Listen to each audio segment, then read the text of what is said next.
오늘 이렇게 우리 청소년 파트가 함께 이 자리에 이렇게 앉아 있으니까 이게 굉장히 꽉 찬 느낌도 나고, 그리고 저한테 그 특송할 때 축복할 때 따봉을 날려준 유일한 파트입니다. 자주 봤으면 좋겠습니다. 맞아요. 네. 성도님들 다미성교회라고 기억하십니까? 다미성교회 90년대 초반에 한국 사회에 큰 혼란을 일으켰던 그런 무리들이죠.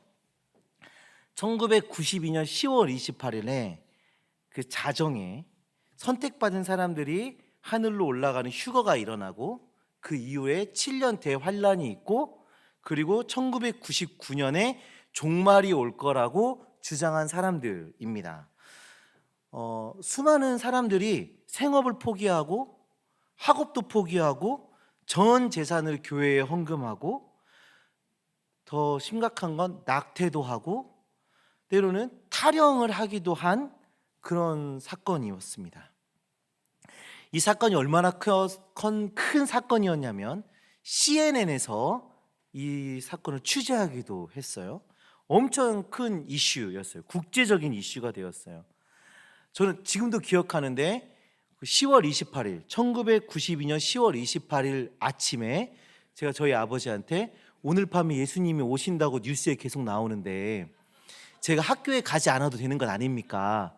하다가 너무 힘든 설교를 들었어요.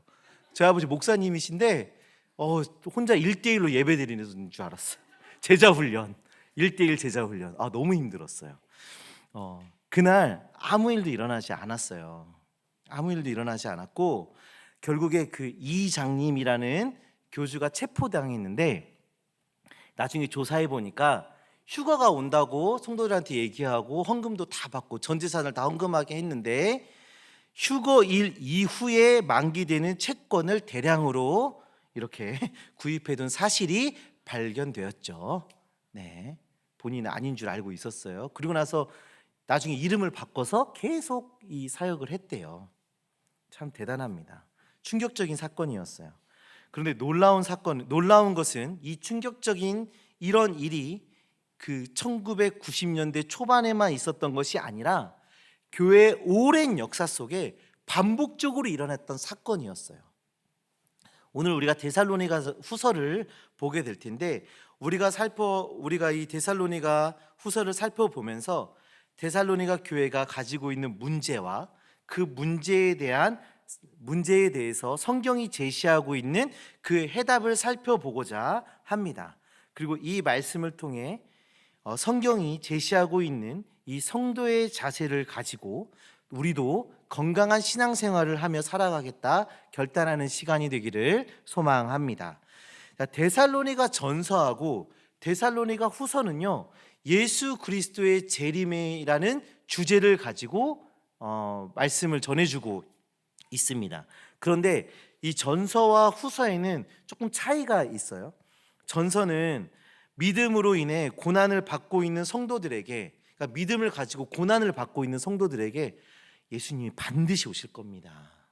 그러니까 우리 끝까지 믿음을 지키고 주님의 오심을 기다립시다 하는 메시지가 전서예요. 근데 후서는요, 예수님을 기다리고 있었어요. 데살로니가 교회 성도들이 예수님의 다시 오심을 기다리고 있었는데 예수님이 오지 않으시는 거예요. 일주일 뒤에 오실까, 한 달 뒤에 오실까, 1년 뒤에 오실까 이렇게 기다리고 있었는데 오지 않으시는 거죠. 근데 그 사이에 성도들이 생을 마감하는 거예요. 그러니까 마음이 불안해지는 겁니다.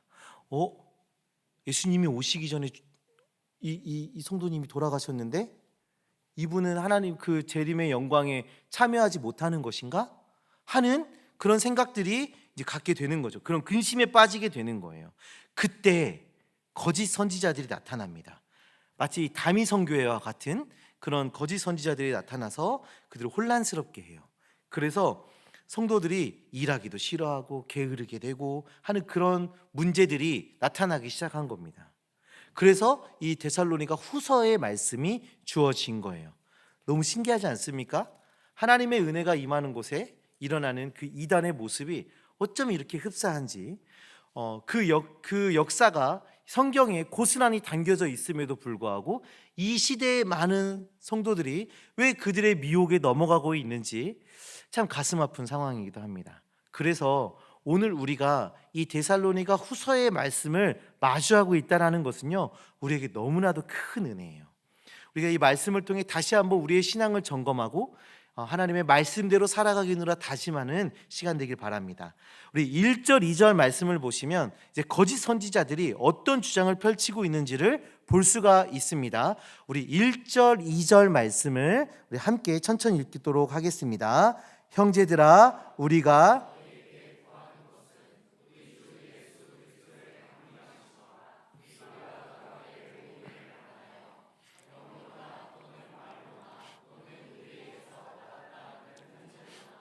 주의 날이 이르렀다고 해서 쉽게 마음이 흔들리거나 두려워하거나 하지 말아야 한다는 것이라. 아멘. 자, 거짓 선지자들의 주장이 무엇인가요? 예수님께서 이미 오셨다라는 거예요. 예수님이 이미 오셨대요. 앞에서 말씀드렸지만 데살로니가 교회 성도들에게 어떤 어려움이 있었어요? 예수님의 오심을 기다리고 있었는데 예수님이 오지 않으세요? 그런데 일부 성도들이 재림을 보지 못하고 생을 마감하게 된 것이죠. 재림의 영광에 참여하지 못하는 것이 아닌가 하면서 두려움에 가득 차 있었는데, 이런 배경에서 거짓 선지자들이 나타나서 예수님이 이미 오셨다라고 말하는 거예요. 이 성도들의 마음이 어땠을까요? 되게 혼란스러웠겠죠. 되게 혼란스러웠을 거예요. 종말이라는 주제의 특징을 우리가 여기서 살펴봐야 하는데, 말씀에서 벗어나면 한쪽에서는 아직 오지 않으셔서 문제가 생기고, 한쪽에서는 오셨다 하면서 문제가 생겨요. 여러 억측과 오류가 난무하는 주제.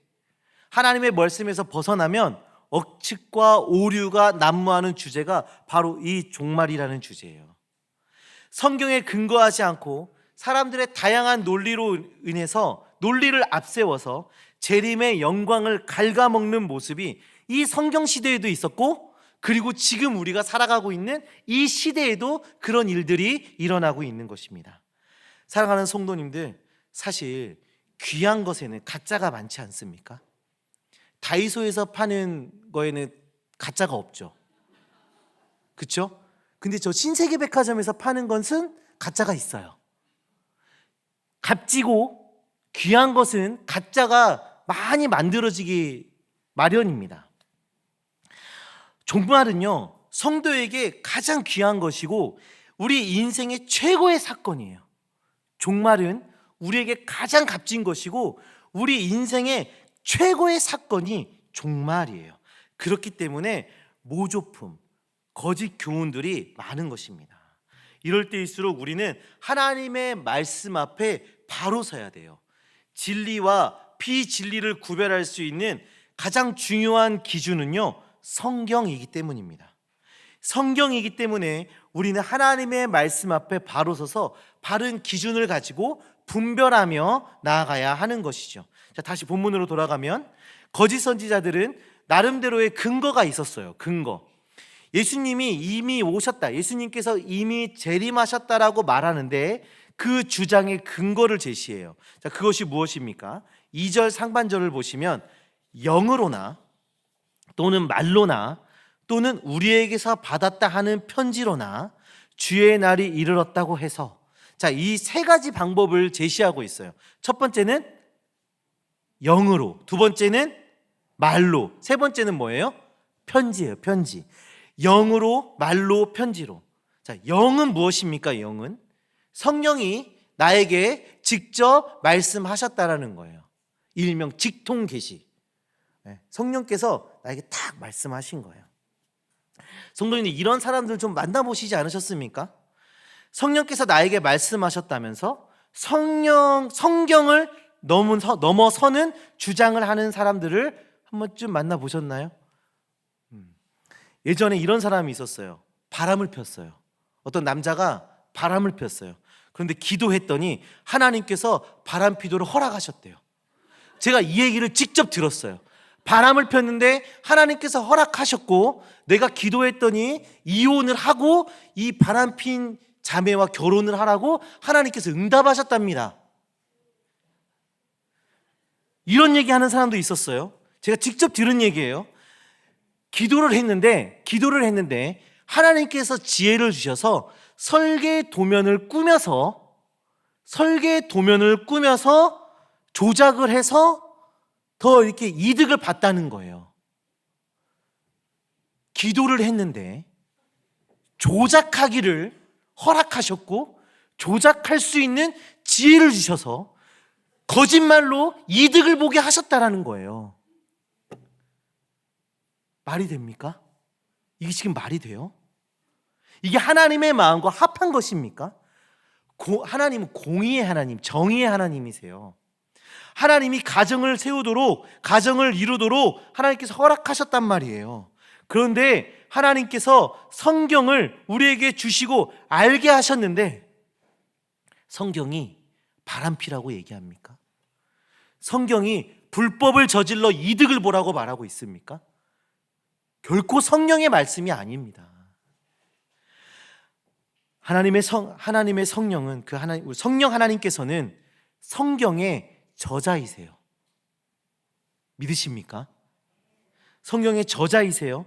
성령 하나님은 성경을 넘어서지 않으십니다. 다른 말로 말하면 성경으로 충분하다는 얘기예요. 성경으로 충분해요. 그런데 성령이 말씀하셨다고 하면서 성경을 넘으려고 하는 것입니다. 성도님들, 성경이 그어주는 그 선을 잘 보시기 바랍니다. 말씀의 그 테두리 안에 머무시기를 소망합니다. 우리가 성경의 말씀, 하나님의 말씀을 우리가 이렇게 묵상하면서 하나님의 말씀이 참 막연하다. 내가 이 성도로 살아가는데 하나님의 말씀이 참 명쾌하지 않게 보인다라고 생각하신 적 있으십니까? 성경을 그러면 더 보셔야 돼요. 성경은 우리에게 충분합니다. 성도로 살아가기에 부족함이 없는 말씀이 성경이에요. 성경을 읽다 보면 우리가 생각하지도 못하는 놀라운 이야기들이 우리가 생각할 수도 없고 우리가 구상할 수도 없는 그 놀라운 일들이 성경 안에 담겨져 있습니다. 아무리 신령해 보이는 일이라 할지라도, 아무리 신령해 보이는 말이라 할지라도 성경에서 벗어나는 것이라면 우리가 그것을 받아들여서는 안 되는 것입니다. 사랑하는 성도님들, 세상은 우리를 끊임없이 미혹하려고 해요. 한 명이라도 더 미혹하고 넘어뜨리려고 성령의 말이라 속이며 우리를 미혹하려 합니다. 말씀 앞에 바른 분별력을 가지고 바른 신앙생활을 해가는 주님의 자녀들 되시기를 소망합니다.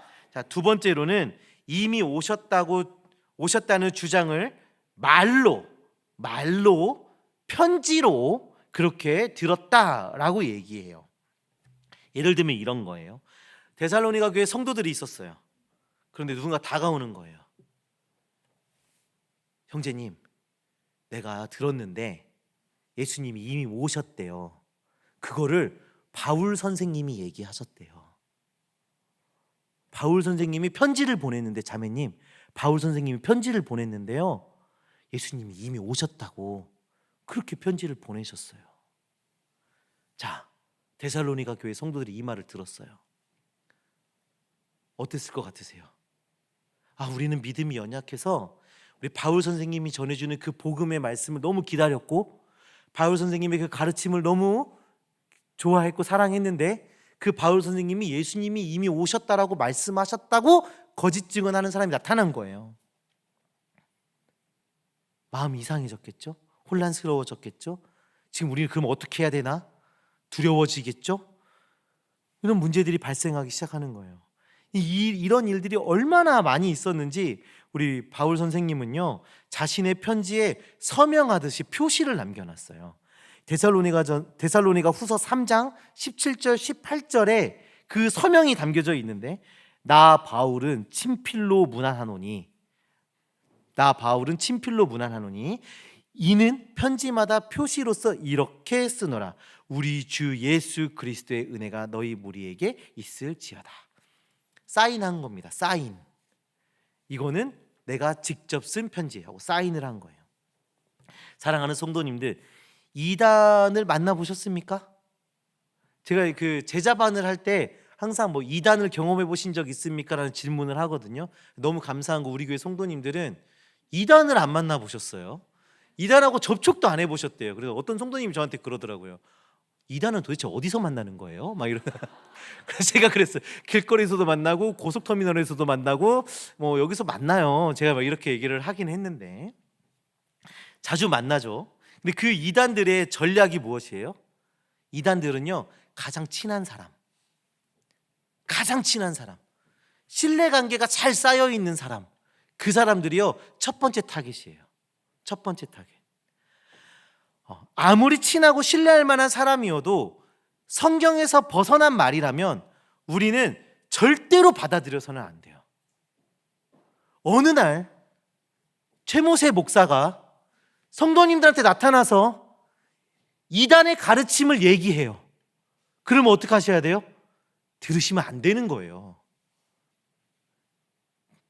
아무리 친하고 신뢰할 만한 사람이어도 성경에서 벗어나는 얘기를 하면 듣지 마세요. 우리가 가지고 있어야 될 가장 중요한 신앙생활의 기준, 그것은 하나님의 말씀입니다. 하나님의 말씀. 성도님들, 우리는 모두 엄청난 위기 속에 살아가고 있어요. 왜냐하면 우리나라에만 자칭 예수님이 50명이 넘으세요. 재림 예수가 50명이 있어요. 우리나라에만. 자칭 하나님이 20명이 넘게 있어요. 엄청난 거예요. 엄청난 거. 우리나라에만 이렇게 있다고요. 우리나라에만. 그런데요, 그 사람들의 말을 듣고 우리를 미혹하고 유혹하는 사람은 더 많아요. 수없이 많아요. 셀 수가 없어요. 우리가 그런 위기 속에 있어요. 성경의 기준을 가지고, 그것이 누구의 말이든 성경의 기준을 가지고 분별하며 나아가시길 바랍니다. 저희 교육자들이 같이 모여서 이렇게 교제하는 시간에 윷놀이를 한 적이 있어요. 윷놀이를.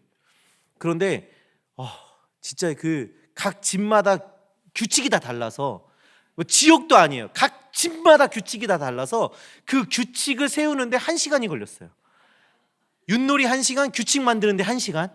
그래서 제가 그 다음번에는 어떻게 했냐면요, 다른 기준 없습니다. 제가 말하는 대로 합니다. 했어요. 그랬더니 10분 만에 게임이 시작됐어요. 그리고 아무도 그 기준에 대해서 반발하지 않았어요. 우리는 그 기준을 정했거든요. 내가 생각하고 내가 옳다 말하고 하는 것이 규칙이고 옳은 것이 아니라 제가 말한 게 규칙이다라고 얘기했기 때문에 아무도 말할 수 없는 거예요. 마치 그것처럼 우리에게 기준은요, 하나님의 말씀 이것밖에 없어요. 누구의 말도 아니에요. 누구의 가르침도 아니고 내 생각도 아니고 내가 원하는 것도 아니고 하나님의 말씀만이 우리의 삶의 기준이 된다고요. 우리가 그것을 가지고 그 하나님의 말씀을 부여잡고 말씀의 기준으로 분별하며 우리의 신앙생활을 유지하고 주님의 오심을 기다리는 우리가 되기를 소망합니다. 자, 거짓 선지자들이 종말에 대해서 영어로, 말로, 편지로 말을 한다고 하는 영어로, 편지로, 말로 하는 말을 들었다고 해서, 자, 우리가 마음이 흔들리거나 두려움에 빠져서는 안 된다라고 성경이 말해주고 있어요. 그 이유는 그때가 되면, 그 마지막 때가 되면 반드시 일어날 일이 있기 때문이다 라고 성경이 얘기해요. 자, 우리 3절의 말씀을 함께 다 같이 읽도록 하겠습니다. 누가 어떻게 하여도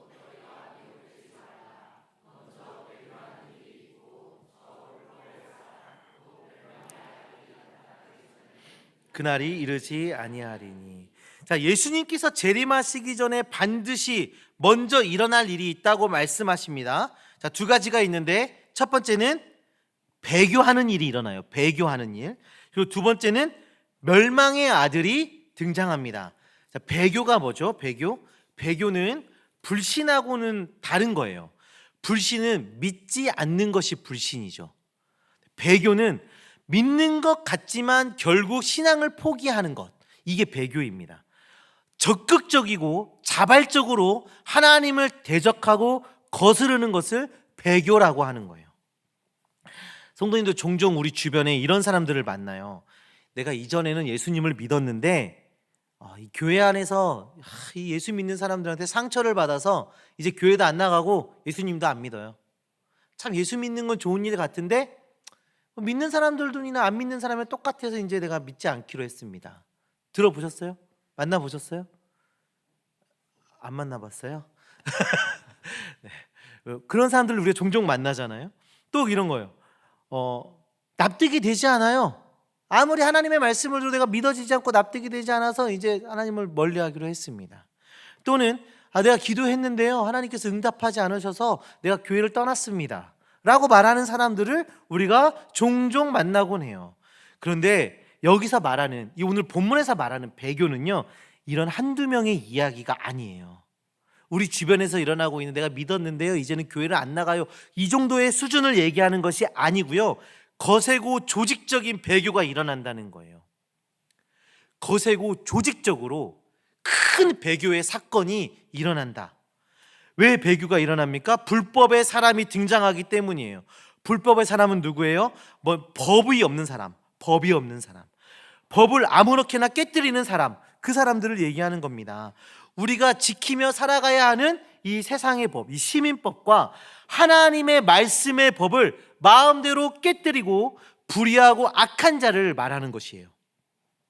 우리가 이 시대를 보면 마지막 때가 가까웠다라고 생각하기도 하잖아요. 그 이유가 바로 이것 아니겠습니까? 질서와 권위가 부정되는 모습을 우리가 지금도 여전히 보고 있기 때문이죠. 권위와 질서 이런 것들을 부정하면서 내가 편한 것은 무엇인가? 나에게 좋은 것은 무엇인가? 이것이 우리 삶의 기준이 되고 가장 중요한 것이 돼서 살아가는 사회를 우리가 살아가고 있기 때문에 지금이 마지막 때인가? 하는 생각을 우리가 하고 살아가요. 이럴 때 불법의 사람이 일어나서 법을 무시하고 양심, 상식 그리고 하나님의 말씀조차 조롱하고 깨뜨리고 부정하는 사건이 대대적으로 일어난다는 것이에요. 개인적인 욕망에 빠져 극단적으로 그 욕망을 추구하며 살아가게 된다는 것입니다. 사랑하는 성도님들, 지금 우리도 마지막 때의 징조가 보이는 그 시대를 살아가고 있어요. 그렇죠? 징조들이 보여요. 자유, 인권, 평등 이런 아름다운 포장지에 쌓여서 기준과 법이 무너져가는 이 사회 속에 우리가 살아가고 있지 않습니까? 그것들이 매우 천천히 우리의 삶에 스며들고 있어요. 우리의 생각 가운데 스며들고 있어요. 그래서 우리가 인지하지 못하는 순간에 방향을 잃어버리고 하나님의 법을 잃어버리도록 그렇게 세상이 우리를 미혹하고 있습니다. 성도님들, 수도가가 있는 집에 가보셨습니까? 그 마당이 있고 한쪽에 수도가가 이렇게 있는, 시멘트로 바닥을 잘 이렇게 만들어서 수도꼭지가 이렇게 올라와 있죠. 거기를 보면 수도꼭지 바로 아래에 약간의 홈이 파여 있어요. 그 홈은 강한 물줄기가 만든 것이 아니라 똑똑 떨어지는 그 미세한 물방울 한 방울 한 방울이 파낸 구멍이에요. 강하게 밀려오는 유혹은요, 우리도 강하게 반발할 수 있어요. 왜냐하면 그게 가짜라는 걸 우리가 바로 캐치할 수 있기 때문에 강하게 반발할 수 있다고요. 그런데 천천히 무의미하게 떨어지는 물방울 같은 공격은요, 단단한 시멘트를 파헤치는 것처럼 우리의 마음을 무너뜨릴 수 있는 것입니다. 우리가 경계해야 하는 것이에요. 마지막 때에는 반드시 이렇게 우리 안에 살며시 들어온 불법의 사람들이 강력하게 일어나서 배교의 일이 일어나게 된다고 성경이 지금 말해주고 있는 것입니다. 좀 두려운 말씀이죠. 그런데 우리는 기억해야 돼요. 이 불법의 사람의 또 다른 이름이 무엇입니까? 멸망의 아들입니다. 멸망의 아들. 그들은 반드시 멸망당하도록 예정되어 있다라는 것입니다. 이들이 힘을 가지고 있는 것 같고 그들에게 우리가 복종해야 될 것만 같아 보여도 결국 그 불법의 사람들, 멸망의 아들은 어떻게 된다고요? 반드시 멸망하게 된다라는 것입니다. 우리 4절 말씀도 함께 보도록 하겠습니다. 4절입니다.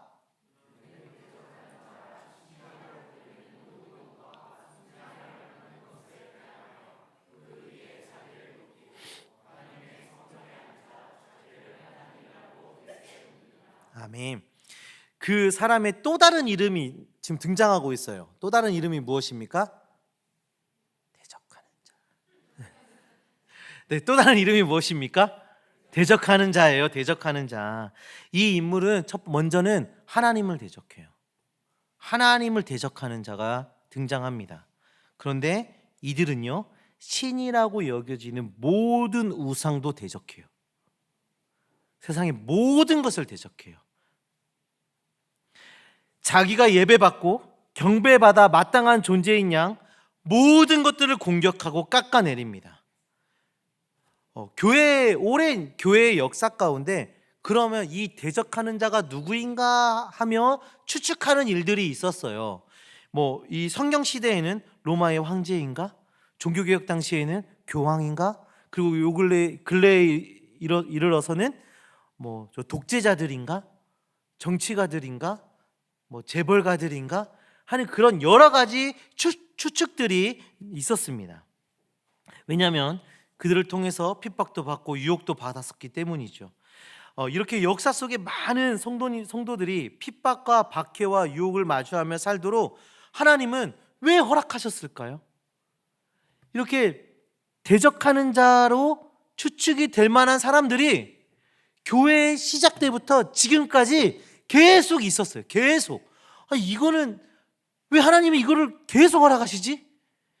시대는 바뀌어가는데 왜 이런 사람들은 계속 나타나는 것이지? 하고 우리가 생각해 볼 수 있지 않겠습니까? 하나님은 이런 역사들을 통해서 지금 우리가 마지막 때를 준비하며 종말을 목전에 두고 살아가도록 우리를 격려하고 계신 것입니다. 마지막 때에는 그동안 역사 속에 수많은 그 대적하는 자의 후보들을 뛰어넘는 불법의 사람, 멸망의 아들, 대적하는 자가 등장하여서 우리를 공격할 것이에요. 유혹할 것이에요. 그런데 우리는 그때가 언제인지 그리고 그가 누구인지 알 수가 없습니다. 우리가 살아가고 있는 지금 이때가 하나님의 때라 생각하며 믿음으로 살아가야 하는 것이죠. 이 일을 위해 하나님은 지금도 우리에게 종말의 흔적을 계속 보여주고 계신 거예요. 종말의 흔적 속에 살아가는 것은 하나님의 은혜입니다. 하나님의 은혜. 믿음을 저버리고 은혜를 기억하지 못하는 연약한 우리에게 마지막 때를 기억하며 믿음으로 살아가게 하시는 하나님의 은혜의 장치, 그것이 종말의 흔적들인 것이죠. 이 은혜의 장치를 부여잡고 주님 다시 오실 때까지 믿음으로 승리하는 우리 모두가 되기를 주님의 이름으로 축원합니다. 사랑하는 성도님들, 지금도 수많은 유혹이 우리 주변에 머물러 있어요. 거짓 선지자들이 있어요. 자칭 재림 예수들도 있고 자칭 하나님들도 있어요. 그리고 그 유혹에 넘어가 우리에게 그들의 말을 전하는 사람들도 있어요. 또한 불법의 사람, 멸망의 아들, 대적하는 자로 보이는 인물들이 끊임없이 등장하여 우리를 두렵게 하고 있습니다. 마지막 때에 대한 불분명함, 구체적이지 않은 이 제시들로 인해서 더욱 두렵고 걱정되기도 합니다. 그런데요, 성도님들, 이것은 하나님께서 매일매일 하나님의 때를 기대하며 기다리며 살아가는 성도의 삶을 살아가도록 우리에게 베풀어 주신 은혜인 줄 믿고 그 은혜를 부여잡고 살아가시길 바랍니다. 우리는 하루하루 하나님의 마지막 때로, 하루하루를 마지막 때로 생각하며 믿음의 싸움을 싸우며 살아가야 합니다. 두려워할 필요가 없습니다. 걱정할 필요도 없습니다. 왜냐하면 우리가 말씀을 기준으로 삼고 이 세상을 분별하며 말씀의 인도에 따라 믿음을 지키며 살아가기를 우리 하나님께서 원하고 계시기 때문이에요. 우리가 믿음을 지키며 살아가는 것을 우리 하나님께서 원하고 계시기 때문에 우리는 두려워할 필요도 없고 걱정할 필요도 없는 거예요. 하나님의 이 소원이, 하나님의 이 바람이 우리 안에 이루어져 우리로 하나님의 영광의 날에 동참하는 하나님의 백성, 하나님의 성도 되기를 주님의 이름으로 축원합니다. 우리